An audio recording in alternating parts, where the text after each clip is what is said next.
Oi, gente, tudo bem com vocês? Pra quem tá ligado aqui, né, nos vídeos que eu estou fazendo, hoje eu fiquei de realmente fazer outro vídeo com dicas muito legais, aquelas dicas master, que tipo, são aquelas essenciais para todo e qualquer concurso, principalmente concurso de residência, para quem quer ingressar numa residência. No outro vídeo eu já falei um pouco sobre o que é a residência, as linhas de pesquisas que existem, dei uma resumida para que quem deseja fazer interaja mais um pouco, compreenda um pouco mais da residência. Mas hoje eu queria falar algumas coisas específicas, dicas muito especiais também. Uma delas é falar sobre a banca UPE. Para quem vai tentar a residência aqui no Recife ou Caruaru, geralmente quem faz as provas da residência são a UPE. A prova da UFPE, CESAL, e diversas outras linhas de pesquisa, gente, que existe aqui em Recife. Geralmente quem ganha para fazer essa prova é a UPE. E as provas da UPE, eu quero falar um pouco para vocês como a UPE ela faz essas provas. Qual o estilo que ela utiliza para fazer as perguntas. Então isso é essencial. Antes de você fazer qualquer concurso, pesquisar qual o estilo daquela banca, como aquela banca conduz as questões. E eu vou falar um pouquinho para vocês sobre isso hoje. Uma das coisas que eu separei, eu tô aqui com um roteiro, e uma das coisas que eu separei foi que a UPE, ela nem sempre ela coloca questões totalmente incorretas. Geralmente, elas estão corretas as respostas, só que existe uma resposta mais correta que a outra. Então, se você não atentar para isso, para realmente ver o que é que a questão está pedindo, tem que atentar no verbo da questão, tá certo? Ela diz assim, qual o princípio do SUS? Então, ela vai lá dar várias respostas que necessariamente não estão erradas. São coisas que fazem parte, são alguma coisa que é uma diretriz, tá certo? Que faz parte da função do SUS, mas não necessariamente é a resposta. Então, você lê rapidinho. Se você não lê com atenção o que é que a pergunta está pedindo, aí você vai lá e marca uma questão que você não entendeu, compreendeu, tá certa, mas não está correta ao nível da pergunta. Então, isso é uma coisa que eu queria chamar a atenção de todo mundo para a banca da UPE, tá certo? Observa, atenta, circula a pergunta, circula o verbo principal, a característica principal daquela pergunta, quais são as primeiras frases, o que é que ela pede ali, geralmente na primeira linha. Ela pede o princípio do SUS, ela pede uma característica da política de humanização. Então, você tem que estar atento a essas coisas, que é aí que você encontra a resposta correta. Então, outra forma também de acontecer essas perguntas ela geralmente lei, você tem que saber a lei por completo, o que aquele parágrafo diz. Por exemplo, quais são os princípios do SUS? Você tem que saber quais são os princípios do SUS. No geral, saber diferenciar princípios de diretrizes. Então, quando você vai para a prova da UPE, o que é que acontece? Você vai na resposta e muitas vezes só muda a lei, a frase está totalmente correta. A frase de uma lei, falando sobre uma lei, um parágrafo completo ali, está correto. Mas o que é que vai acontecer? Muda apenas uma palavrinha que se inverte naquela frase é que vai deixar ela incorreta. Por exemplo, eu vou dar um exemplo aqui para ficar mais claro. Quando se fala de iniciativa privada atuando no SUS, ela atua de que forma, segundo a lei? Ela atua de forma... Acertou quem disse complementar. Então, a iniciativa privada, ela atua de forma complementar, tá certo? Mas o que é que acontece? Quando vai lá na questão, eu estou dando um exemplo do que pode acontecer, que já aconteceu em outras provas e que eu pude vivenciar isso. O que acontece? Aí, chegando lá, você diz... aí tá lá a resposta. Aí você vai e diz... ao invés de a frase ter nela que a iniciativa privada atua de forma complementar, tem lá que ela atua de forma suplementar. São duas palavras parecidas com significados diferentes. Então, o que é que você tem que atentar a isso? É onde está a resposta. Suplementar vem para outras partes da lei, em outras ocasiões, que não é nessa, tá certo? Porque a iniciativa privada, ela não tem preferência de atuar no SUS. Então, você tem que entender que quem tem a preferência de receber financiamento no SUS, de atuar, são as casas, tá certo? As Santas Casas de Misericórdia, são empresas filantrópicas, e diversas outras, né? Empresas que o próprio SUS sistematiza e cria para poder alcançar a população. Então, a gente tem que entender que as empresas privadas ela não têm essa preferência na hora de receber verbas do SUS. Então, elas atuam se elas forem prestadores de serviço ao Sistema Único de Saúde. Caso contrário, não pode receber repasse do Sistema Único de Saúde. Então, fica atento a isso. Complementar e suplementar. Gente, grifa. Quando a gente vai ler lei, outra coisa que eu queria comentar. Quando a gente vai ler lei, a gente grifa palavras parecidas e busca o significado daquilo. Por exemplo, essas duas palavras que eu dei agora, você tem que entender onde é que se encaixa suplementar e o que significa suplementar e onde se encaixa complementar naquela legislação e o que significa complementar, porque aí você não confunde. Então, quando você vê lá, a iniciativa privada atua de forma suplementar, parece que está correta, mas se você entende, se você já leu, pesquisou, entendeu a diferença das duas e o significado daquele parágrafo, daquele inciso com referência àquele tema, então você vai entender, opa, suplementar? Não, suplementar vem em outra ocasião. Você vai entender que ela é complementar, ela é um complemento no Sistema Único de Saúde.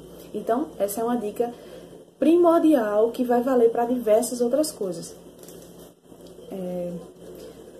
Por exemplo, outra forma também que a UPE faz, eu estou dando só algumas dicas simples, gente, mas que são essenciais. Eu garanto que são essenciais.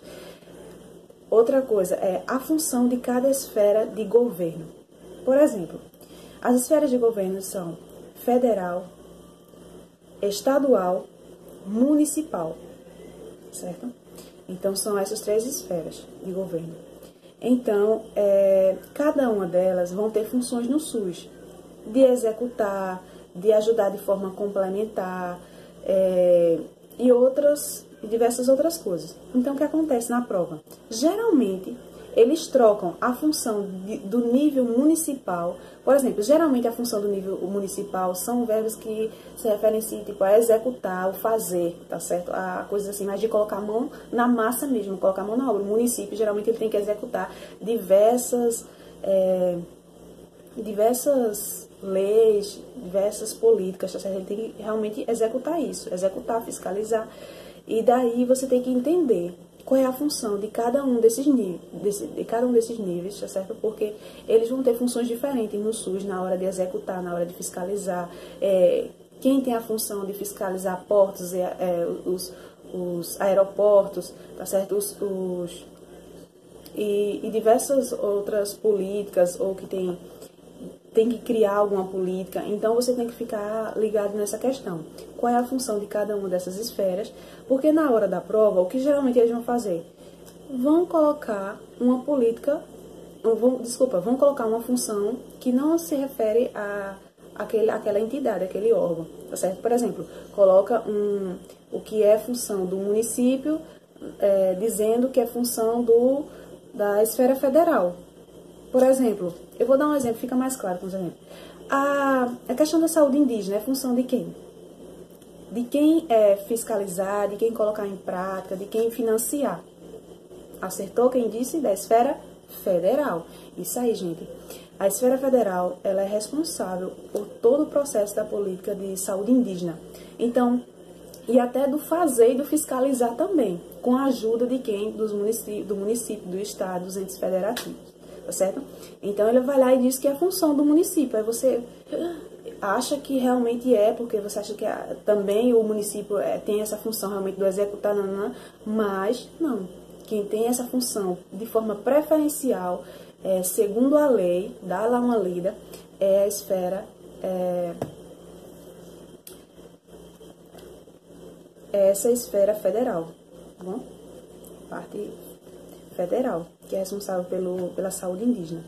Desculpa aí, que às vezes me dá é tanta coisa aqui que eu tô seguindo um roteiro, um texto, e às vezes eu dou uma trocada aqui no que eu vou falar, porque uma coisa se refere à outra. Outra coisa que cai bastante também nas questões da residência, para vocês verem como as questões... Gente, e não é só porque foi nessas provas que eu fiz, não. Quando a gente vai fazer outras provas, a gente vê que sempre segue basicamente a mesma lógica, só mudando lei, mudando palavras. Então, se você está atento a isso que eu estou dizendo, essas coisas que parecem ser simples, mas que são totalmente complexas, você vai se dar bem em diversas outras coisas. Por exemplo, aqui, trocar a palavra auditoria por ouvidoria. Ouvidoria, gente. A ouvidoria, ela significa... aquela parte que você faz reclamações, que é aberta ao público, que as pessoas podem dar dicas de melhora, elas podem opinar em algum sistema de alguma forma. Então, a ouvidoria, ela é responsável por isso, por essa parte. Já a auditoria, ela é responsável, ela é aquele momento que vão se juntar, tá certo, ali as diversos municípios, estado, os entes federativos, e eles vão decidir o que vai ser feito com alguma coisa, com recurso, com algum dinheiro. Então, auditoria é diferente de ouvidoria. Então, você tem que saber o significado. Por exemplo, eles dizem, de que forma acontece, vamos dizer, de que forma acontece, como são decididos os recursos para serem alocados para o Sistema Único de Saúde. Aí vai estar lá, por meio da auditoria, por meio da ouvidoria. Então, você tem que entender o que é cada um deles, entender que lá na lei está a auditoria, gente, que é um processo onde se reúnem todos os entes federativos e responsáveis pelas secretarias, e eles vão decidir o que vai ser feito com o dinheiro através de uma reunião, através de diversos debates ali, tá certo? É isso que acontece. Isso é outra dica extremamente importante. Você tem que entender também que o processo de planejamento do SUS, ele será de forma ascendente. Então, podem colocar lá na prova de forma descendente. Então, gente, você tem que estar ligado na lei, realmente, entendendo o que significa cada palavra, algumas palavras-chave dentro da lei. Você não precisa decorar a lei toda. É isso que eu quero dizer. Muita gente diz, Gisele, é muito difícil. Não, não é difícil. Requer um pouco de atenção, requer um pouco de estratégia, que é isso que eu estou tentando, não sei se eu estou conseguindo fazer isso, mas é isso que eu estou tentando mostrar. Requer estratégia. Quando a gente vai estudar a lei, não é decorar a lei palavra por palavra, ponto por ponto. Não, gente, é muito complicado isso. Aí você vira um robô e isso não faz bem. E nem consegue alcançar muitas vezes um êxito. Porque as leis são muito extensas, são diversos artigos, diversos incisos, e isso não dá pra fazer. Então, você tem que usar estratégia. Que estratégia? Conhecer palavras-chave dentro daquela lei. Ao que se refere aquelas palavras-chave. Então, o processo de planejamento do SUS, ele será de forma ascendente. O que é ascendente, gente? É uma coisa que vai do menor ao maior. A forma de planejamento do SUS não vem do maior, tá certo? Lá da atenção terciária, que é aquela atenção mais complexa, porque o SUS ele é dividido em atenção primária, atenção secundária e atenção terciária. Cada um desses tem uma função. A pessoa ela não vai chegar no SUS e vai direto para uma atenção terciária, uma atenção complexa. Ela chega ali e o objetivo do SUS é resolver os problemas dela naquela atenção primária, que é o Sistema Único de Saúde, o PSF, que é a unidade de saúde, que envolve todo esse processo do saúde da família. É tentar atender ela ali, resolver a problemática dela ali. Se não for, vai tentar para uma questão mais ambulatorial, para atenção secundária. Se for uma questão muito complexa de resolver, cirúrgica, neurológica, que requer equipamentos pesados, tá certo? Vai para a atenção terciária. Mas ela tem que, essa forma de planejamento, ela tenta ser resolvida ali no básico, que não é em si o básico. Nós temos uma crítica, nós sabemos que o básico do saúde da família não é nada básico, gente. É muito complexo lidar com vida, lidar com pessoas, lidar com diversas problemáticas, e não tem nada de simples. Mas, segundo a lei, essa é a atenção básica, é a atenção a atenção primária, é a atenção menos complexa diante da lei. Então, você entendendo isso, você entende que ela é de forma ascendente. A pessoa chega ali, se não resolver, vai para o secundário, se não resolver, vai para o terciário. Ela não vai direto, ela não pode chegar e simplesmente ser mandada para o terciário, de forma alguma. Então, fica aí outra dica. Se colocar lá de forma descendente, não tem nada a ver, gente, descendente, nem principalmente do maior para o menor. Já tem outro significado. Outra coisa que eu separei aqui para vocês, eu sempre faço uma listinha aqui de coisas importantes que eu considero importante, é atentar para a pergunta, isso eu já falei, desculpa, ver se as respostas estão completas, eu falei um pouco sobre isso, você tem que ver qual é a resposta mais completa. Então, gente, outra dica que eu queria deixar aqui para vocês é ver se nas respostas, caça o erro da resposta, caça o erro. Quando você entender, você lê a pergunta, lê a primeira vez, lê a segunda rapidinho, tenta marcar o que ela realmente quer e vai para as alternativas. Chega lá, você tenta caçar erros. Gente, é muito bom fazer uma prova caçando erros. Porque quando você caça um erro numa resposta, ao invés de caçar o correto, você caça o errado, fica mais fácil, você consegue eliminar mais coisas da prova. Você consegue eliminar mais alternativas e você fica com menos. Então, aí você vai procurar realmente qual dessas é a correta. Então, deixei de fazer as provas procurando os acertos e passei a procurar as respostas procurando os erros. Porque aí eu elimino logo várias de primeira. Você sabe que uma frase já está com alguma coisa errada, então você já elimina. Eu falei já para vocês como ler lei, né? Você tem que ver palavras que se refiram àquela lei, problemáticas que se refiram àquilo, e daí você vai marcando, vai tentando ler várias vezes a lei para aquele parágrafo. Por exemplo, política de humanização. Lê a política de humanização toda. Lê as palavras-chave que tem sobre aquela política que você deve saber, tá certo? Ambiência, o que é ambiência para a política de humanização? É super importante, certo? O que é você ouvir uma pessoa na escuta qualificada. Então, são coisas referentes à política de humanização. Então, lê e marca a palavra-chave daquilo, que quando tiver uma alternativa lá perguntando alguma coisa sobre a política de humanização, você já vai ter as palavras-chave daquela política, não necessariamente todo o artigo completo ao pé da letra. Não, você vai ter palavras-chave e quando tiver uma pergunta e as respostas, você vai saber quais são as palavras-chave que realmente se encaixam, se referem àquela política. Então, isso é uma dica extremamente essencial. Outra coisa também que cai muito em prova de residência é contrato ou convênio. Geralmente as respostas são assim. As empresas, elas podem... privadas, elas podem atuar no SUS por meio de contrato, de convênio, de licitação, de contrato e convênio, de licitação e convênio. Gente, eu estou confundindo vocês, mas não tem nada a ver isso, gente. Lembre sempre, a forma de uma empresa privada atuar no SUS, lembrem dessas duas palavras, vamos ler lá na lei, certo?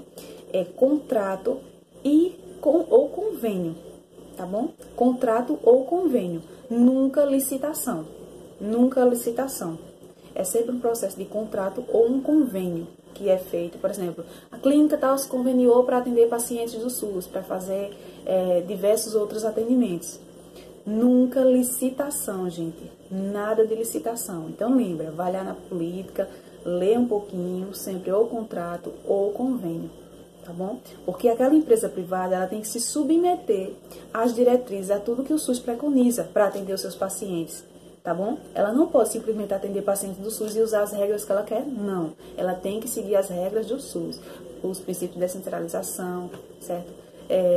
Tem que utilizar diversas outras coisas, assim, sobre o atendimento humanizado, características do SUS, tá bom? Então, vocês vão ter que ir lá na lei, porque também minha cabeça eu não consigo decorar tudo que eu preciso falar, então... Outra coisa que eu queria chamar a atenção para vocês é sobre vigilância sanitária e epidemiológica.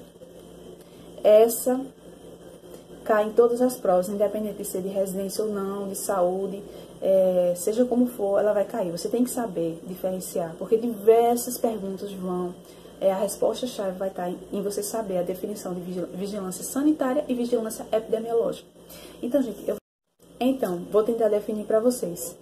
Vigilância sanitária é tudo que se refere a bens e consumo, que envolve a questão de saúde das pessoas. Um produto, isso envolve um produto, envolve alimentação, envolve água, envolve medicação. Então, tudo que for se referir a bens e consumos que interfiram na vida das pessoas, a um supermercado que não está bem higienizado, a alimentação, a padaria, a um restaurante.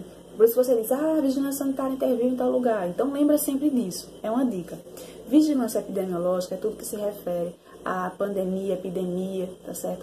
Tudo que se refere a graves de doença, de algum vetor, de alguma coisa que está causando adoecimento nas pessoas. Então, lembra disso. Vigilância epidemiológica é estar atento, é aquela vigilância que fica atenta a todos os agravos da saúde das pessoas, vírus, os outros vetores, bactérias, alguma infecção, algum tipo de alguma coisa que vai acometer uma pessoa, um grupo de pessoas.